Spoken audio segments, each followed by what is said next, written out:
Alliance have picked up the team of Dandlands coming into this new season, and they are looking to turn some heads. And joining me to talk about this is Loda of Alliance itself. So firstly, I mean, I've got to start with the obvious question, you know, Western EU, huge region, a lot of talent, a lot of different teams you could have chosen from, you could have made your own roster.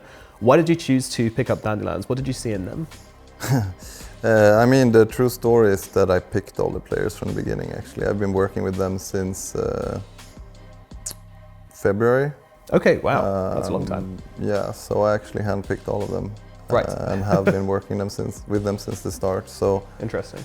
It's, why did I pick them? I picked them because I felt quite hungry to, not only because of DOTA, but overall for esports, you know, be on the ground a little bit, working with the players, really be reminded about some of the stuff when it comes to working with teams, working with players, you know, what do they say that is emotional, what do they say that is actually logical, all of these things, I see. So what's that been like then, getting back into it for you? What's that process been like? It's been good. I mean, I love DOTA, I've always loved DOTA. It was a little bit tough in the beginning, I would say, because in the beginning, I was pretty straightforward. So when I started working with them, the first plan was to do it until summer.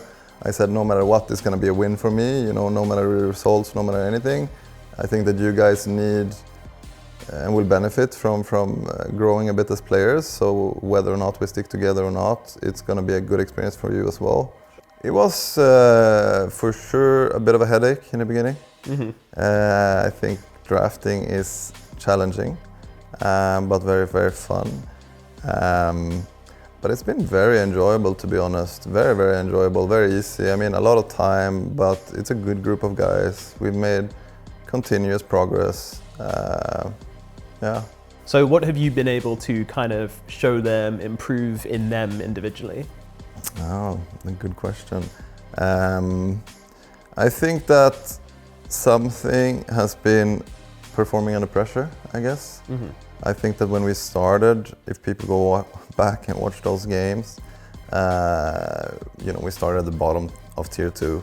It was pretty struggle on and off, like we could perform really well in certain games, but then as soon as we played a team or a certain player, might not be a team that is better than you, it might be that you have some individual beef with this guy or whatever, right?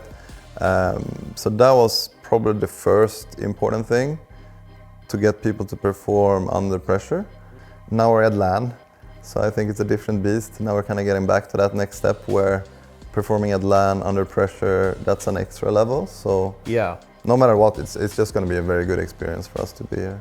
So going back, all the way back now to, I think 2018 it would have been, you started working with a group of young players. Yep, Boxy, Mickey, Insania were amongst them. And what was that like for you most recently, watching them win TI? It was pretty good, to be honest. I think that, you know, in the first year, second year, there was maybe some rivalry, but in a friendly way. I think at this point, I kind of felt like I always knew they could win TI. I think that 5 years was a bit long for them to take that road. Awesome. All right. Well, finally, I mean, you know, you're always a kind of long game kind of guy. And what is the long game for this team at the moment? What are you looking at as your kind of goals for the season?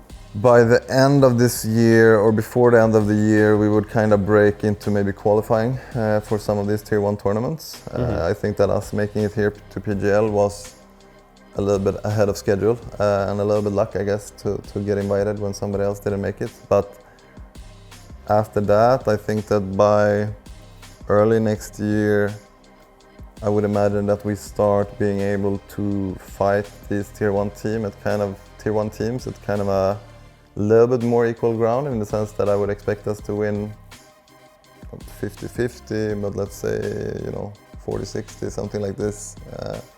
I believe that if we can keep working the same way and everyone can stay humble and not let, you know, often when you're close to becoming good, people let that get to them. Yeah. Maybe you get a little bit overconfident, maybe you are not as patient with your teammates, you know, because people are like, what I've realized is that when people are close to achieving something, they understand that they can do it, mm-hmm. and then they're suddenly scared of losing it. they feel like they already have it and they might lose it. And this is what I think is very important for players that are growing, kind of that, you know, every step of the way, you can't take anything for granted or yeah. Awesome. All right. Loda, thank you very much and best of luck to you and Alliance at this event.